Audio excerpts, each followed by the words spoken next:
Hi everyone! So I am finally doing this Q&A video. Sorry it took so long. Just thinking about having to sit down and do like a whole talking video kind of intimidated me, but here we are. I know I've gotten a lot of questions.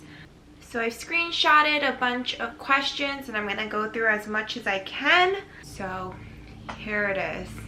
Something I also just wanted to address that wasn't a direct question, but kind of why I started this channel. Wanted to make vlogs just showing my everyday life so that I can look back on them when I'm older. But another reason why I started this channel was to also show my career.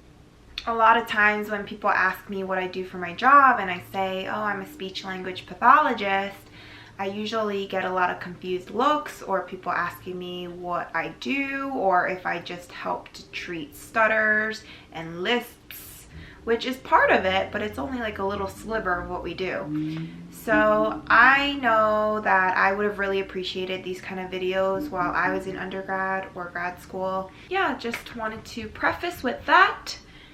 That being said, we're just gonna dive right in.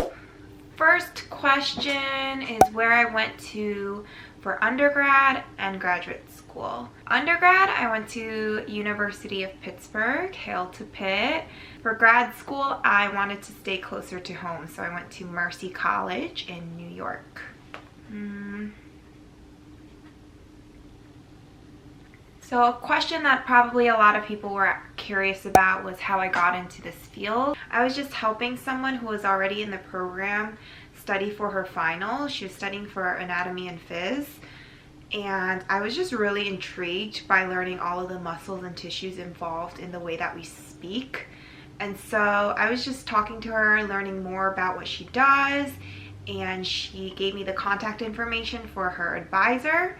I emailed the advisor, made an appointment to speak to her the next day, and then she enrolled me in some classes for the following semester. So I took like an intro to SLP course along with like one or two other courses that really got me interested in the field and knowing more about the field, and I just stuck with it ever since. I really fell in love with those classes and here I am many years later. So not a crazy story, but that's how I got into the field. And yeah, I'll talk a little bit about the application process. I honestly feel like I don't have much advice to offer just because everything is such a blur. Like once I applied, once I got in, once I went through grad school, it's just like as soon as I graduated, everything just goes out the window. I kind of forget, to be honest. But in between undergrad and grad, I did take a gap year. It was probably the best decision of my life. I just didn't want to have to apply to grad school while I was in my senior year. I was really taking that time to focus on my studies and bring my GPA up. Because I was pre-med and I took so many science courses that I realized were not for me, it did knock down my GPA and I had to do a lot of work and to really focus my junior and senior year to bring my grades up and to raise my GPA. And so I really wanted to just focus on that, and then thinking about having to apply and write essays and go on interviews, I just was like, that's too much for me to handle right now. I'm going to take it one step at a time. So senior year, I made the decision to take a gap year after I graduated, and I do not regret that at all. There was a period of time when I came back from school and I was looking for jobs near the area that I could just do during my gap year. But there was a good like 2 or 3 months where I was unemployed and freshly graduated with nothing to do. And so I did not take that for granted. I really used those couple of months to strengthen my applications and to solely focus on my applications. I took my GREs twice. I scored, I don't even remember, average, I guess. And I just did my best to write really strong essays and to get good letters of rec. So fortunately, all my professors were great who wrote letters of rec for me. I knew that they would really speak to my strengths, so I wasn't worried in terms of that. I literally just sent my essay to everyone, had everyone read them, my friends, my family, my coworkers, whoever, just to offer me some feedback. So I did a lot of that. I was always tweaking and revising my essays until I felt confident enough to send them. I knew that I didn't have the best GPA, and I was okay with that. I knew that I had to compensate with other areas, and I had to really showcase that through my essay. I had a few interviews. I remember I had a phone interview, which wasn't bad at all. The school that I attended, Mercy College, I did have a group interview, and it was really short. Compared to other schools and experiences that I've heard from other people, this interview, it was only like an hour long. I heard from a friend who went on other interviews, it was like a whole day process, but fortunately it wasn't like that here. And this is where I decided to go. Obviously, go to that school's website and look at their program, look at who the professors are, what they specialize in, and try to pinpoint something that makes their school stand out. So that way you could mention it, whether in your essay or in your interview.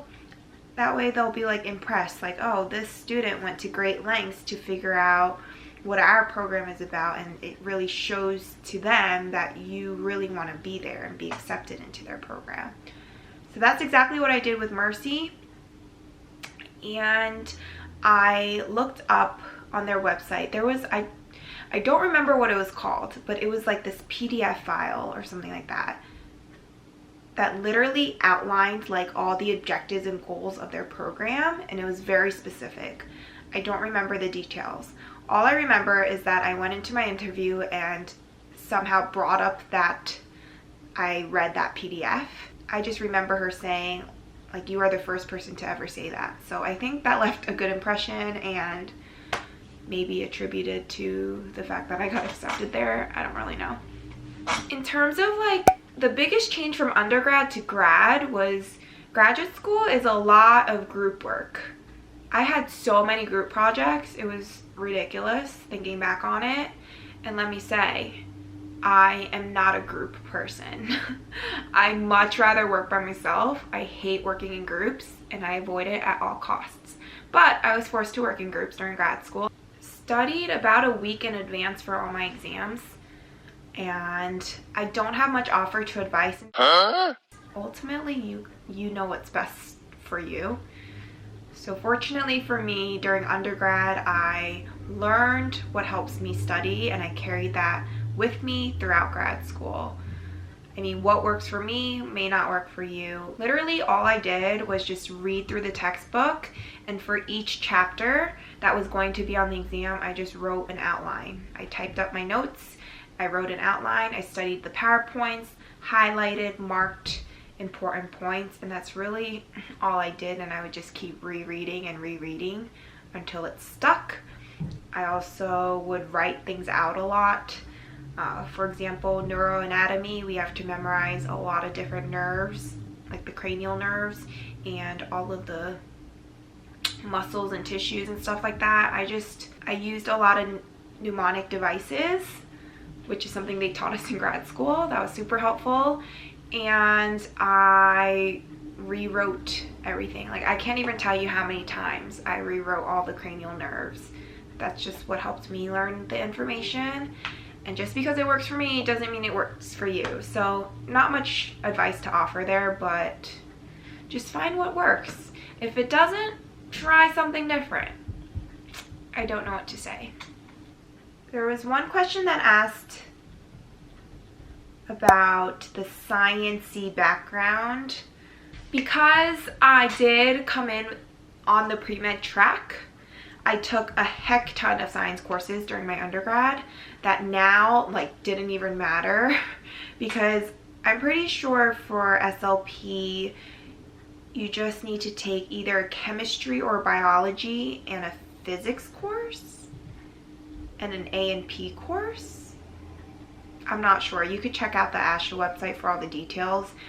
But because I was on the pre-med track, I was bombarded with a lot of science courses my first 2 years in college. So I took like organic chemistry, which is like so pointless now that I'm thinking back on it. Like I just spent so much money on useless classes, but whatever. So yes, I did come with a pretty heavy science background. Do I think it's necessary for speech?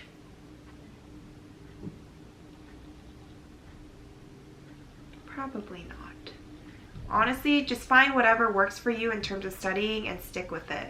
I don't know what else to say, and I'm sorry, but that's really all I could offer you at this moment. I got a question about volunteering or internships in undergrad and when I started them.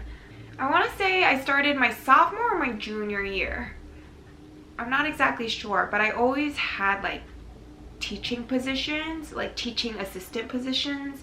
I did work study at the school and it was the worst paying job ever, but I loved all the experience that I gained there. So my junior year, I did like a tutoring job where every week we would go into the school and I would work with second and first graders on literacy skills, which is still related to speech and very similar to what I do now.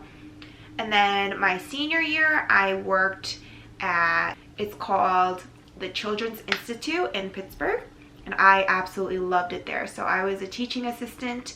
I worked in a classroom that had all students who were nonverbal, and they were, I think, like 11, 12 years old. I just loved working in that classroom at the Children's Institute with that collaborative team. It was just super fun and I never dreaded going to work. I loved it. And yeah, so I just helped take care of their basic needs, but because I also worked closely with the SLP OTPT, there was just so much I learned from there. Because it was in a classroom full of students who were all nonverbal, I got my first introduction to AAC devices. So I became really interested in that. And it's still something I really want to pursue. I think it's fascinating. Really, I don't know, it's just really rewarding for us as SLPs to give students a voice when they don't have a physical voice, for them to be able to express their wants and needs. And using that through these communication devices, I think is so special and amazing for us to be a part of that. And so that's when I first really became interested in AAC, and that really solidified my desire to pursue SLP as a whole. I was like, yep, this is for me. I love this. I'm definitely gonna follow through with this 100%. Let's go. So here I am. People asked about pros and cons of working in an outpatient rehab setting and a school. So I wasn't at the rehab setting for that long, so I honestly can't speak too much about it. In terms of any information that I can give you, I will definitely say the hours of schools is way better in my opinion. I love that I can work from like 8, well right now because we're remote the hours are a bit different, but I could typically work from like 7:30 to 3:30 and then be done, which is great. At the outpatient before, my hours were from 10 to 6. A lot of private practices or outpatients require you to be available for after school hours, especially if you're in a pediatric one. And so even though you got to go in later, you did end later, and I just did not like that. And I also had to work Saturdays, which wasn't fun. So I do prefer school hours. The con though is that there's so much paperwork, and I've briefly touched upon this in one of my previous vlogs, but I am always writing reports. I'm always conducting evaluations. I'm always attending IEP meetings. Now that it's May and the end of the school year, I have IEP meetings, like multiple throughout the week. A lot of my IEP meetings overlap with my therapy sessions. So then I have to go and make up those sessions, and while we're remote, it's hard to have parents log in their students at the right time on the right day. Scheduling is a nightmare, especially as big of a caseload that you have as mine, which is about 55 students.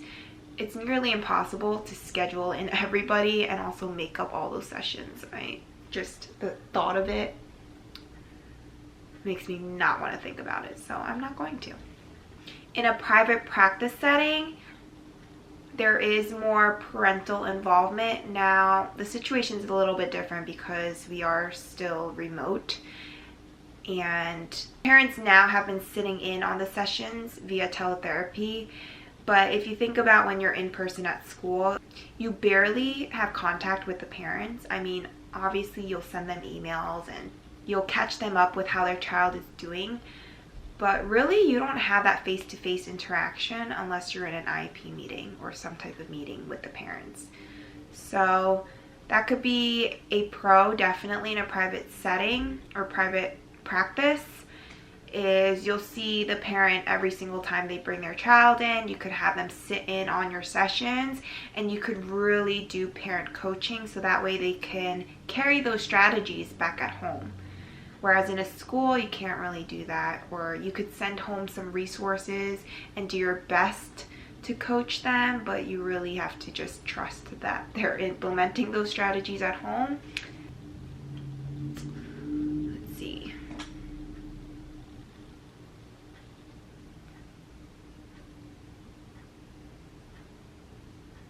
Okay. I had a few questions on the CF job hunting process. Yeah, finding a job, it wasn't easy, I'm gonna be very honest.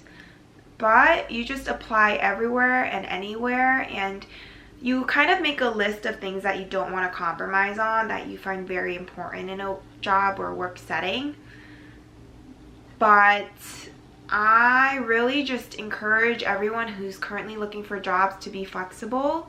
And something that my professors have always told us in grad school was that your CF year is only 9 months. Once you're done with those 9 months, you could always apply somewhere else. Even though it's not like your ideal or your dream job, it's okay, because once those 9 months are up, you can just leave and look elsewhere. And so I always took that to heart. I definitely felt it as I was looking for jobs this past year. It wasn't easy, but I learned to be flexible, and there was like one main thing that I didn't want to compromise that I stuck with, but everything else I was like, whatever, like I'll just do my best in those 9 months, and like my professors have said, I could always just leave after and look for a different job. And once you have that experience under your belt, more companies and more places will be more open to hiring you. At least that's what I like to think. So yeah, I wouldn't necessarily settle down on the first offer that you get, but I would also not be so picky either. So I work for an agency that contracts out to schools within this particular district. And so I'm assigned to one school for this year. I am salaried, which I'm so thankful for, because I was an independent contractor before. Contractor? That's not right. Contractor. I was an independent contractor before. In terms of like strategies and intervention techniques, I don't want to get too into it in this video because that's kind of what my vlogs are for you to see actual strategies that I do implement in my sessions. And like I said, this is all a learning experience for me. I never thought that I would be doing my CF year in the middle of a pandemic. So I still have a lot of things to learn. That's really all I have. If you have any other questions, feel free to leave them down below. I'm sure I'll do another Q&A in the future. I hope that this was somewhat helpful. Hope you enjoyed, and I'll see you in my next video.